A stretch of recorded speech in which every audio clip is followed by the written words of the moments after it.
bisa menjadi turunnya rahmat dan ridho dari Allah Subhanahu wa ta'ala.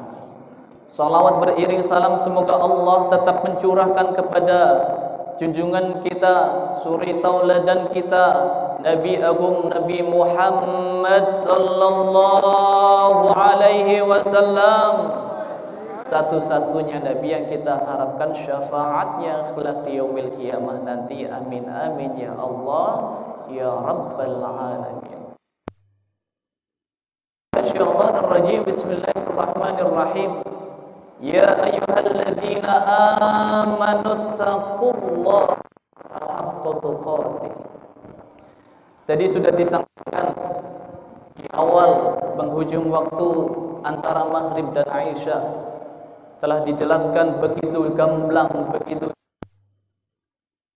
kita ragukan lagi apa yang telah disampaikan oleh beliau. Akan tetapi maksud menggurui ataupun memberikan wawasan kepada para sepuh karena di dalam belajar. Akan tetapi berbicaranya saya di sini adalah diperintahkan oleh Sayyid Gamal Yahya untuk selalu belajar menyampaikan apa yang telah dipelajari di Pondok Pesantren Nurul Huda Muncul. Mudah-mudahan apa yang saya sampaikan ini bisa mendapatkan keridhaan dari guru kula sedaya dan bisa menambah keimanan kita kepada Allah Subhanahu wa taala melalui tuntunan Sayyidi Syekhuna Al-Mukarram. Amin amin ya Allah ya Rabbal alamin. Ya ayyuhalladzina amanu, tadi diartikan bahwasanya kita diseru oleh Allah Subhanahu wa taala. Ya ayyuhalladzina amanu, hai orang-orang yang beriman, orang-orang yang kepada Allah Subhanahu wa ta'ala.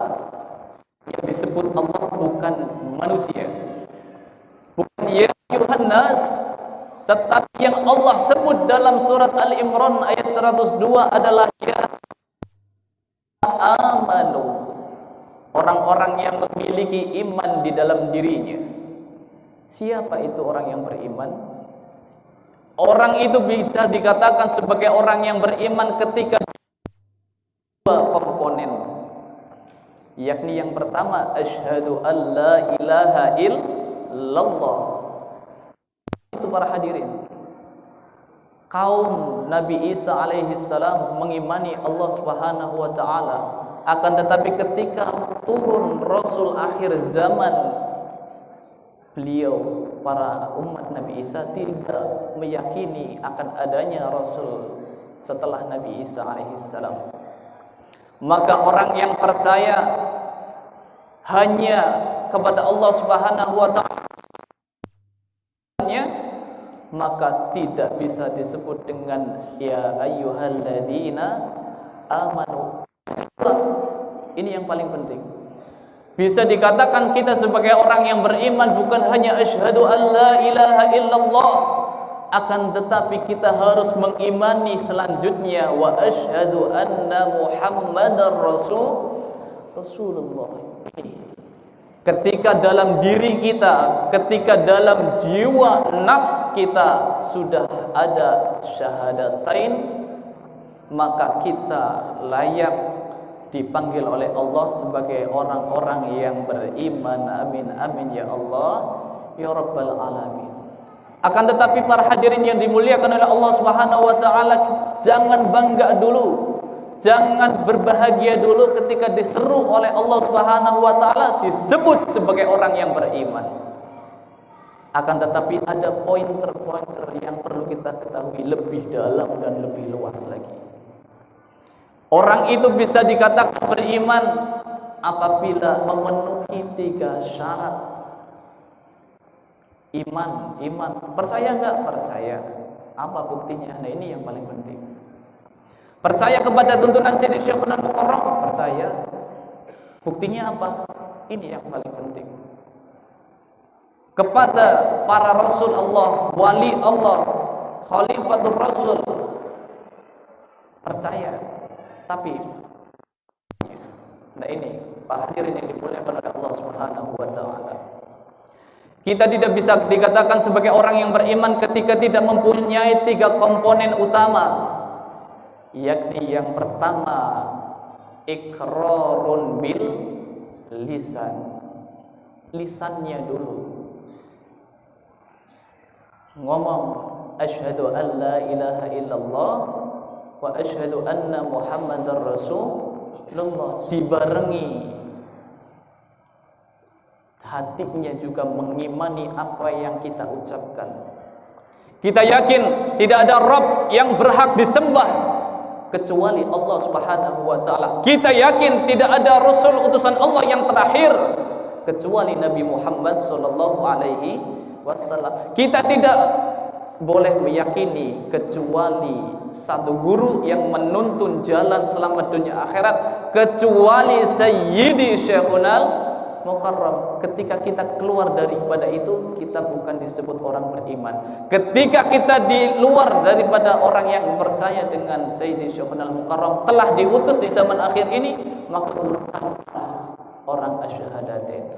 Jangan bangga kita memakai jubah sorban, mengaku-ngaku dirinya murid Sayyidi Syekhunal Mukarram, akan tetapi tidak mengimani apa yang telah dirisalahkan Rasulullah Muhammad SAW kepada khalifahnya di zaman akhir.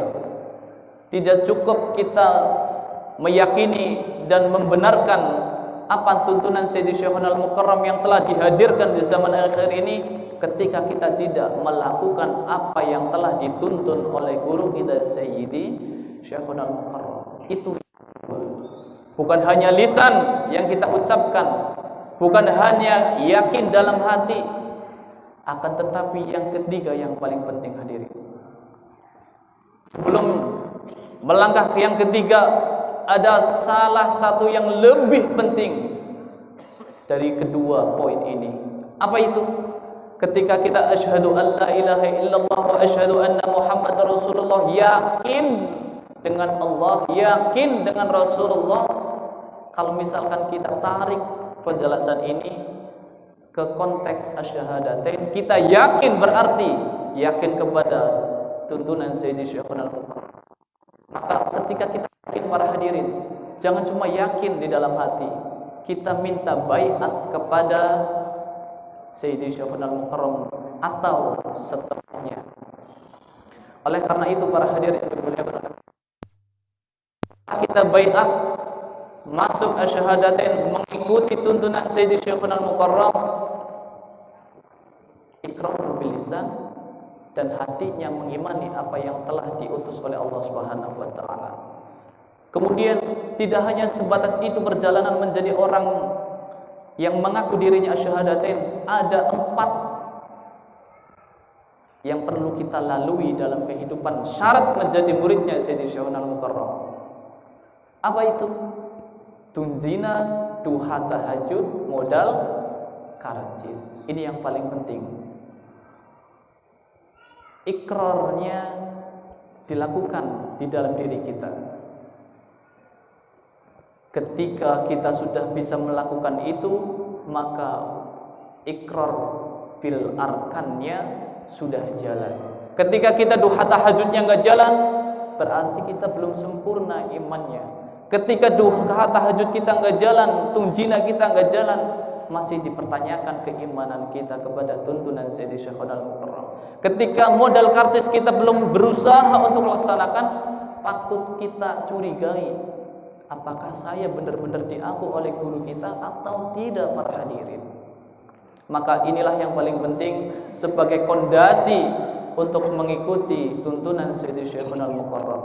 Maka yang paling penting, sebelum kita mengarungi semua tuntunan Sayyidi Syekhunal Mukarram, ketahuilah ada satu keistimewaan daripada ketika kita mengikuti asyhadatain dibandingkan dengan orang-orang yang tidak mengikutinya.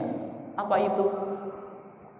Dalam kitab Ummul Barahin, ketika saya ngaji di pesantren Nurul Huda muncul, Kiai menjelaskan di dalam kitab Ummul Barahin, fa'lam annan nasa ala darbaini. Ketahuilah bahwasanya manusia itu terbagi menjadi 2. Siapa aja situ? Mu'minun wa kafirun. Satu bagian orang mukmin dan satu bagiannya lagi adalah orang kafir. Ammal mu'minu bil asolati, dan adapun mukmin yang keturunan, fawajaba alaihi, maka wajib bagi orang yang imannya keturunan, ayyadkuruha, untuk mengucapkan syahadat marratan fil umri, satu kali dalam seumur hidup. Ini yang paling penting. Ketika kita dibaiat masuk ikut tuntunan Sayyidi Syekhunal Mukarram, kita dituntun bukan hanya masuk tarekat, bukan hanya kita dituntun sebagai baiat untuk masuk tarekat asyhadatain, akan tetapi di sini dituntun supaya diniatkan dalam hati menggugurkan kewajiban seorang muslim yang mengaku dirinya Islam untuk mengucapkan baiat syahadat minimal seumur hidup satu kali. Setelah itu baru sholat, zakat, puasa, haji. Setelah baiat masuk asyhadatain, setelah itu baru tunjina, duha tahajud, modal, kartis. Nah, ini yang paling penting para hadirin yang dimuliakan oleh Allah Subhanahu wa taala.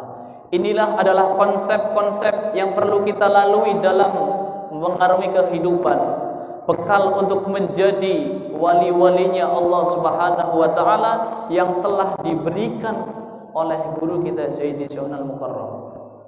Sehingga kenapa kita harus tahajud? Kenapa kita harus tunjina? Kenapa kita harus modal dalam karcis? Supaya apa? Supaya Sayyidi Syekhunal Mukarram jangan sampai murid-muridku mati dalam keadaan tidak membawa syahadat. Wala tamutunna illa wa antum muslimun. Ketika kita tunjina, jangan sampai ketika kita meninggal kita sebelumnya melakukan sesuatu yang buruk. Ketika kita disuruh untuk tahajud istiqomah, berawal dari 40 hari 40 malam sebagai belajar, setelah itu baru dilanjutkan dengan proses selanjutnya. Betapa ruginya para hadirin yang dimuliakan oleh Allah Subhanahu wa taala. Orang yang tidak memiliki peta konsep ibadah kepada Allah Subhanahu wa taala tidak bisa mengukur dirinya dan khawatir apakah setelah ini saya mati su'ul apa husnul khotimah. Tapi ketika kita dituntun oleh guru mulia Sayyidi Syekhunal Mukarram, aktivitasnya apa? Setiap hari tunjina 24 jam, puji dina. Kalau misalkan mati husnul khotimah. Malam-malam habis tahajud mati husnul khotimah. Pagi habis isyraq duha mati husnul khotimah. Itu yang diharapkan oleh guru mulia kita Sayyidi Syekhunal Mukarram. Maka di dalam doa yang kita istiqomahkan, kita mohon supaya selamat dunia akhirat selamat. Wala tamutunna illa wa antum muslimun. Para hadirin yang dimuliakan oleh Allah Subhanahu wa taala, itulah penjelasan singkat yang mudah-mudahan walaupun itu baru konsep dasar, nanti akan dijelaskan oleh para kiai yang lebih senior daripada saya, akan menjelaskan panjang dan dalam terkait 5 syarat menjadi muridnya Sayyidi Syekhunal Mukarram. Wal afu minkum wabillahi taufiq wal hidayah. Assalamualaikum warahmatullahi wabarakatuh.